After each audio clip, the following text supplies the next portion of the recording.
guys, my name is Emily. Welcome back to my channel. Today I'm going to be starting off with my August wrap-up. So, the month of August I did a lot of reading, but I did not do a lot of finishing, which is... it's okay. I did it. It's good. I'm pretty pleased with the things that I read, and so... let's just jump in. So I started off August by finishing The Lost Girls of Camp Forevermore by Kim Fu. So Kim Fu is a Canadian author, and she wrote For Today I Am a Boy. I've heard her do a talk while I was at Master. Nice human. I like her writing, and I think it's only improving with time and experience because The Lost Girls of Camp Forevermore was so good. So we have 5 girls: Nita, Andy, Isabel, Diana, and Siobhan. We get flashes forward into the lives of the 4 other women, and in between, Siobhan tells us more and more about that fateful camping trip that was a trauma in the lives of all of these little girls. We look at the ways in which that trauma sort of resonates and ripples throughout their lives as adults. We get to see and reflect on the experience of being a woman, the types of things that women are exposed to, the types of things that men do to women, the types of roles that women fill or are expected to fill by society. Each one was so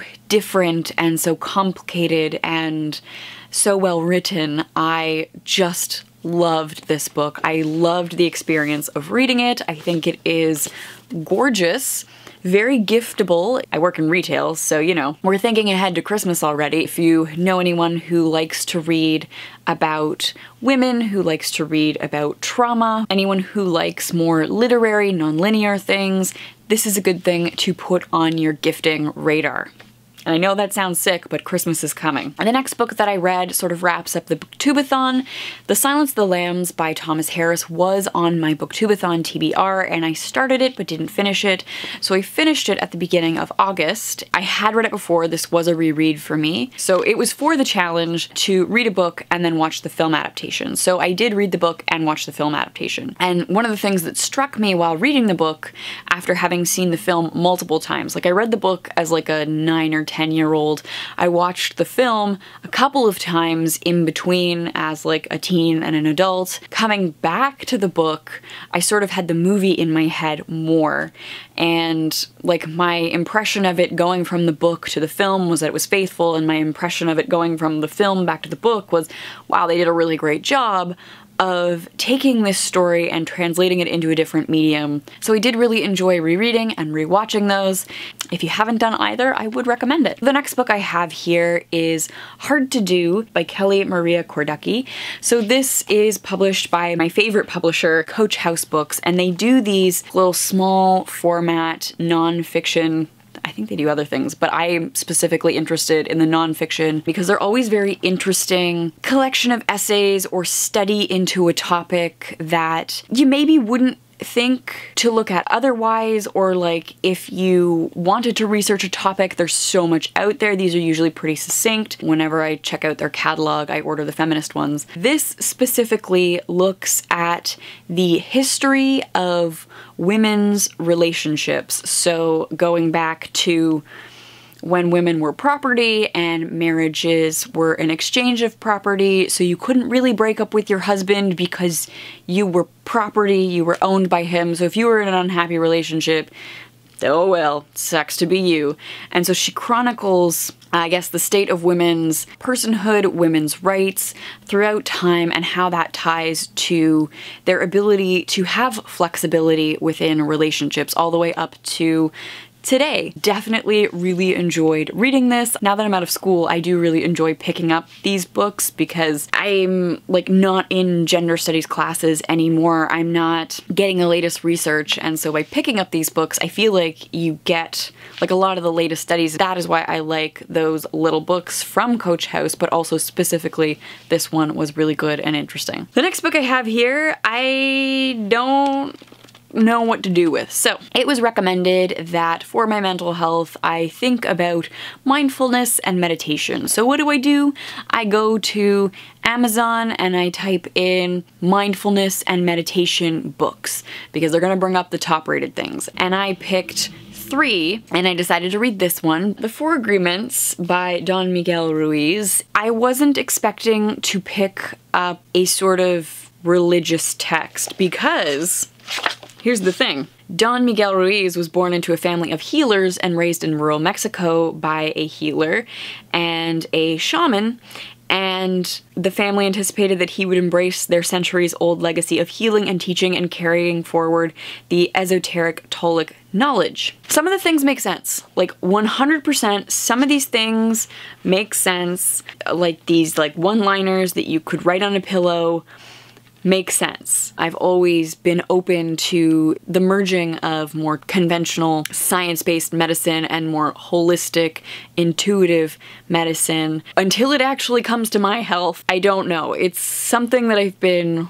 thinking a lot about and wrestling a lot with since reading this book. Not sure I would recommend it, not sure it will be helpful in the long run, but it's interesting to self-reflect. It's always interesting to see what sorts of biases I have, to sort of try and unpack those and maybe unlearn those.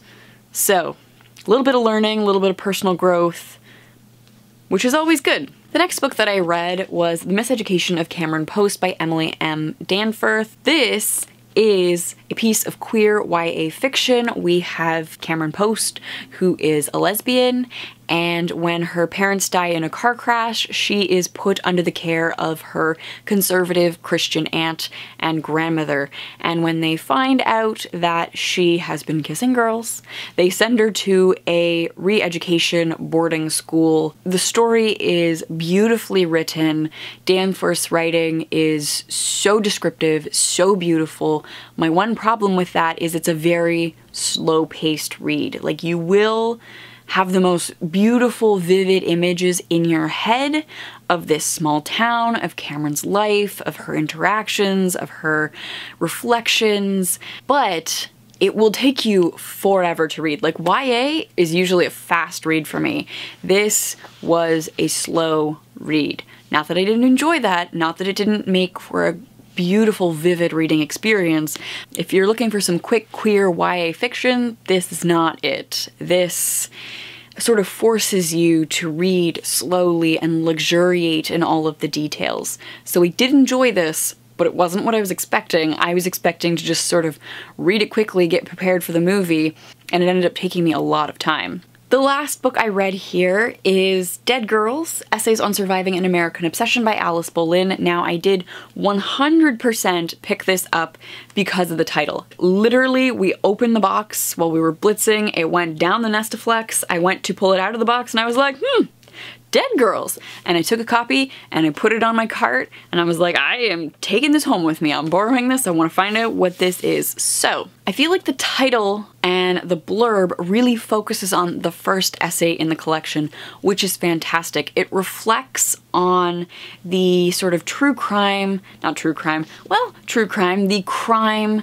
genre, the thriller genre in which a dead girl is the catalyst for the development of a white cis male character. The rest of the essays in here largely focus on Bolin's move to LA as a 25-year-old, then sort of the unconventional life she led there. I'm not particularly interested in LA culture, so I was a little disappointed with the rest of the book, but the first essay was fantastic. So it is the 27th today. There are a couple of days left in August, but I don't anticipate finishing anything else because if you've watched my previous video, my currently reading video, you will see that I am in the middle of a lot of big, dense books. Specifically right now, I'm focusing a lot of my time on Sleeping Beauties, and I really don't anticipate finishing that in the next 3 days. If you liked what you saw today, give it a thumbs up, consider subscribing, that would be great. Let me know your thoughts in the comments down below. What did you read in August? Thank you so much for watching, and I will see you soon. Bye.